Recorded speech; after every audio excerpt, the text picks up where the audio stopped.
Disney has just announced a massive overhaul to arguably their worst theme park, changing up much of the theme and atmosphere of the studio theme park formerly known as Walt Disney Studios Park Paris to instead be a slightly different studio theme park now known as Disney Adventure World. If all of that seemed a little confusing, well, that's because it is. There's a ton to unpack from this announcement, so without further ado, for review time, I'm Dom, and let's dive into what's changing at the Disneyland Paris Resort.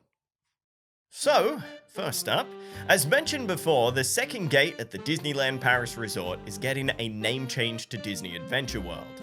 I have thoughts about this for several reasons. Firstly, here in Australia, we already have a theme park called Adventure World, which makes things a little confusing, but that's not to mention other theme parks around the world that also share this name. Secondly, Disney's established nomenclature already differentiates land and world as two distinct products. It's difficult enough to explain the differences between Disneyland and Disney World to international guests, and this just throws fuel on that fire. Beyond that, it's a fairly harmless name change that embraces the idea that the park will be split into worlds such as World of Frozen, World of Avatar, that kind of gist. With the new name out of the way, there seems like no better place to start than at the park's revised entrance. In Disney's words themselves, Disney Adventure World will mark the beginning of a brand new story, which starts with the park's new entrance sequence in spring of 2025. You'll be transported into a vibrant, contemporary open-air movie studio, world premiere, and welcome to a glamorous movie premiere in the heart of Hollywood.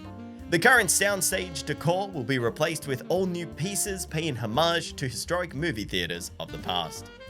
Once outside, you'll find yourself right in the middle of World Premiere Plaza, the new Art Deco-inspired theater district currently celebrating Walt Disney Animation Studios and Pixar Animation Studios.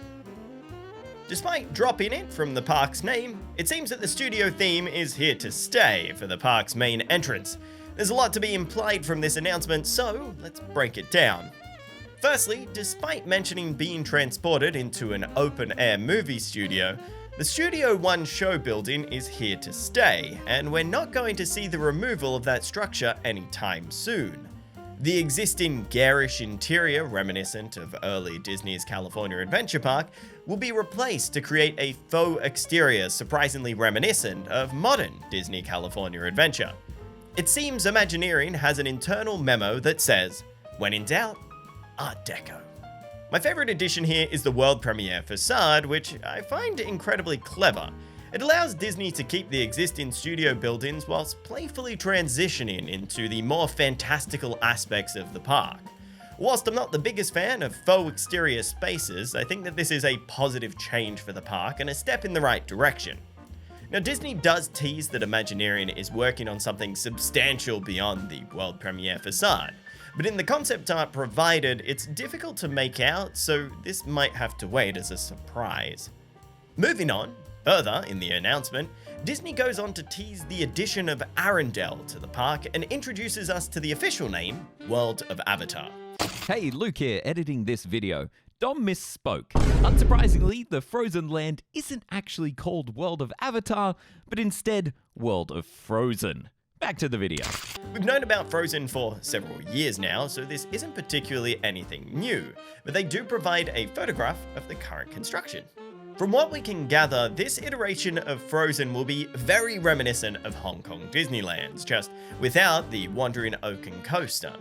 The castle structure currently in Paris is nearly identical to Hong Kong's, and very different from Tokyo's, which is aiming for a more authentic design. This is further confirmed by matching up both the layouts of Hong Kong and Paris. With 3 iterations of the same Frozen ride plus Tokyo's upcoming book report version, this is quickly becoming one of the most replicated attractions in Disney Parks history, and it's disappointing that Disney Adventure World's big new addition isn't something new. We also got further information about the park's new lake structure, which officially got its name. The wintry home of Queens Anna and Elsa will be located along the edge of Adventure Bay, a majestic lake surrounded by picturesque banks and a promenade at the heart of the park's expansion. It will serve not only as a gateway to the new themed worlds that will surround it, but also feature a unique entertainment stage with a 360-degree viewing area, complete with fountains, music, lights, and special effects. It will be fitted with the latest technologies for water-based entertainment. It's heavily suggested that the nighttime spectacular going into this location will be reminiscent of Disney California Adventure's World of Color. If anything, this entire park is turning out to be very reminiscent of Disney California Adventure. Disney goes on to tease that they're finalizing a brand new immersive world to Adventure Bay, which will likely replace the earlier teased Star Wars plans. But they mention concepts and designs are currently being finalized by Imagineering. Rumors have circulated recently that this is very likely to be themed to The Lion King, with the plans potentially containing a Lion King flume ride where you plummet down Pride Rock. Further into the announcement, Disney goes on to tease 2 new additions also coming to the park. Continuing towards the new promenade, Adventure Way, you'll discover an all-new family attraction. Rapunzel Tangled Spin, inspired by the beloved Disney animation movie Tangled, will take you on a spin through the iconic floating lantern scene before setting off to try the delicious dishes over at the Regal View restaurant and lounge. This new table service restaurant will offer you spectacular views of Adventure Bay, along with a chance to meet some of your favorite Disney princesses. From the concept art provided, the new Tangled attraction, which they specify, even though it's got Tangled in the name, that it's a Tangled attraction, is a reskin of Disney's classic Teacups attraction situated in Adventure Way heading towards Adventure Bay at Disney's Adventure World. It's great to see Tangled getting more representation in the parks, but it's disappointing that the ride experience will remain similar to what many have already experienced at a Disney park before. In terms of the other addition, we don't have a ton to say on Regal View, but this is definitely designed to work in tandem with the park's upcoming nighttime spectacular to further convince people to stay in the park at night. Now, why might this be important for Disney? If guests feel the need to see both nighttime spectaculars at their 2 theme parks, then at minimum it means staying at least 2 nights at the resort, providing financial flow-on effect. The longer people stay at the resort, the more they use Disney's amenities, and the more money Disney makes. Now, a vast majority of these announced attractions and makeovers will be opening through 2025, which means a bit of a wait for those looking to jump into the many worlds of Adventure World.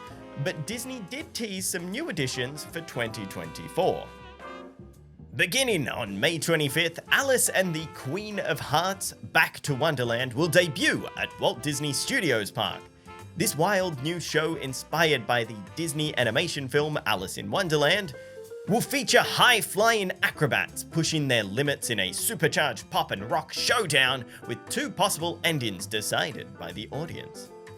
This brand new show will be presented at the park's outdoor arena named Theater of the Stars, and early previews have already been provided to local media. For reference, Theater of the Stars is where Lights Motor Action used to be, and that space is gigantic. It'll be interesting to see how aerobatics and BMX stunts go in this space, but it doesn't appear to be anything particularly groundbreaking. In saying that, any fresh entertainment is always welcome in our books. Over at Avengers Campus, a new nighttime activation will come to life by the end of 2024. Taking place on the Worldwide Engineering Brigade building through spring 2025, this immersive experience will combine projections, music, and special effects, alongside an all-new storyline featuring some favorite and new to Disneyland Paris superheroes. I think if this announcement was any more vague, it would qualify as a mystery novel. I'm seeing a lot of buzzwords, but nothing to get particularly excited about. We've seen a lot of neat things come out of Avengers Campus at Paris, but I'm going to wait a little longer to find out more about this activation. Hopefully it will be an updated version of the previous Power of the Night show, which used projections and drones to create a unique entertainment offering. Beyond Walt Disney Studios Park, Disney went on to announce some further changes coming to the resort. Disney Village continues its transformation as the current shops are gradually being redesigned to pave the way for new experiences. This makeover includes the introduction of a new Disney lifestyle shop and a Disney home store by the end of the year. Plus, the current Disney store will also be reimagined later on. We're also excited to confirm the refurbishment of the LEGO store, including new photo opportunities, awe-inspiring big builds, and an interactive PlayStation. This appears to follow the disappointing trend of normalizing Disney's downtown districts to look more postmodern and shopping mall-like. They're bright and distinct, but I would argue it's not particularly Disney. I think, like many people, my interest in the shopping districts surrounding Disney parks has dramatically waned in recent years due to these sterile changes, and I hope that sometime in the future we can bring some fun back to these spaces. Perhaps one of the most surprising takeaways from this announcement is that a vast majority of it was done via a live event in person, which was recapped via a YouTube video and a blog post, with D23 just around the corner. This is D23 is teased to be one of the biggest in recent memory, and as a direct response to criticisms regarding Disney and their theme parks, so it's strange for these to be announced here. But in reality, most of what we've learned is clarifying changes that we already knew were on their way. We just didn't know the details. I wouldn't be surprised if we do see more for Disneyland Paris Resort announced at D23, such as the additional land coming for Adventure Bay and the long-rumored new additions to Disneyland Paris, which are long overdue. That park hasn't had any new additions for over 20 years, but I imagine a lot of focus will be on Disney's stateside parks, which are in direct competition to the ever-expanding Universal Studios parks. In retrospect, a lot of this announcement is mostly hype. It's designed to get you more excited about projects that are already underway. Regardless, it's a positive step forward for Disney Studios Park Paris, and I'm interested to see where things go in the future. Disneyland Paris is the most visited tourist attraction in Europe, and hopefully it finally gets the love and attention it deserves from the Disney company. But over to you. What are your thoughts on Disney Adventure World and the upcoming changes? Let us know in the comments below, and if you want to stay up to date with the latest park updates and reviews of parks around the world, be sure to subscribe, because we're trying to reach 100,000 subscribers by the end of the year. But for ReviewTyme, I'm Dom. Thanks for watching, and stay adventuring!